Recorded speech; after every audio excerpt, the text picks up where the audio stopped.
Now 爆谷台嘅觀眾，你哋好，我係阿 D 何啟華。咁我今日咧係會介紹幾套戲俾大家嘅。放心，呢幾套戲我都冇份演嘅。第一套戲咧，《命案》，鄭保瑞導演嘅《命案》。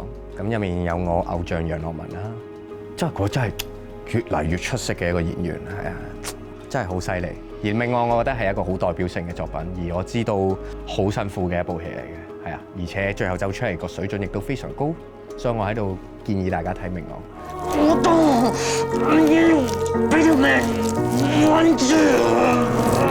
咁第二套戲咧就係黃修平嘅《看我今天怎麼說》，係啊。咁呢部電影首先都有我偶像游學修啦，咁亦都咁游學修又係一個好出色嘅演員啦，甚至憑呢部戲提名影帝啦。咁另外黃修平咧其實都係一個我嘅伯樂嚟嘅，我好欣賞嘅一位導演，佢都幫過我好多喺我年輕嘅時候。佢簡直將佢畢生嘅即係可能去到現階段嘅一啲精華、一啲智慧，佢放晒入呢部作品度。4個字，我覺得呢部作品俾我嘅驚喜就係無聲勝有聲。所以我好強烈大家真係入場睇，唔係入場睇，開翻嚟睇，冇得入場睇啦，你錯過咗啦。